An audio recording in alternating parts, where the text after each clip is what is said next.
नमस्कार मित्रांनो, मी संदीप तुमचं माझ्या मराठी सिनेमा मंत्रा चॅनलमध्ये अगदी मनापासून स्वागत करतो. तर ठरलं तर मग या मालिकेच्या 21 डिसेंबरच्या भागात काय होणार आहे हे आपल्याला जाणून घ्यायचं आहे.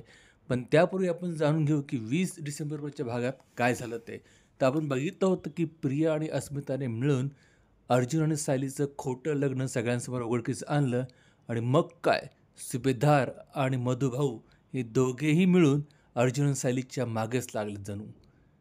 तर कालपर्यंत मधुभाऊनी तर सायलीला वचन मागितलं होतं की तू अर्जुनशी बोलणार नाही, बघणारसुद्धा नाही. आणि सायलीने ते वचन जरी दिलं नसेल तरी आपल्याला माहिती आहे सायली किती आज्ञाधारक आहे. ती मधुभाऊंची आज्ञा जरूर पाळणार. तर मित्रांनो, उद्याच्या म्हणजे 21 डिसेंबरच्या भागामध्ये तर मधुभाऊने कहरच केला आहे.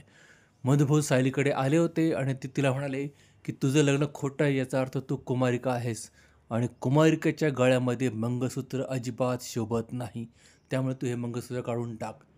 मग सायली त्यांना विनंती करते की नाही मधुभाऊ, माझं अर्जुन सरांसोबत लग्न झालं, आम्ही विधिवत लग्न केलं आहे आणि कायद्याने मी त्यांची बायको आहे, ते मी मंगळसूत्र काढणार नाही.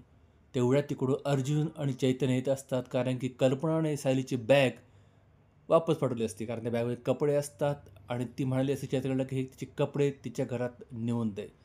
आणि तोपर्यंत मधुभाऊ इकडे सायलीच्या गळ्यातलं मंगळसूत्र हिसकत असतात आणि सायली ते ओढत असते. या दरम्यान ते मंगळसूत्र तुटतं मित्रांनो, ते मणी असे जमिनीवर पडतात आणि हे सगळे बघत असतं बाहेरून आपला अर्जुन.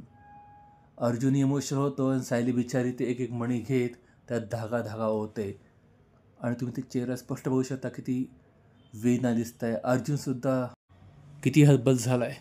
देव करो त्यांचं प्रेम एकमेकांसमोर येवो आणि लवकरच त्यांचं पुन्हा पॅचअप हो. तर मित्रांनो, तुम्हाला हा व्हिडिओ आवडला असेल तर लाईक आणि शेअर करा. आणि तुम्हाला काय वाटतं इथून पुढे काय मालिकेत घडणार कमेंट करायला विसरू नका. आणि हा भाग पूर्ण बघण्यासाठी माझ्या चॅनल सबस्क्राईब करा, बेल आयकॉन प्रेस करा, जेणेकरून माझा नवीन व्हिडिओ तुमच्यापर्यंत सगळ्यात पहिल्यांदा पोहोचेल. तर भेटूया उद्याच्या भागामध्ये. तोपर्यंत बाय बाय.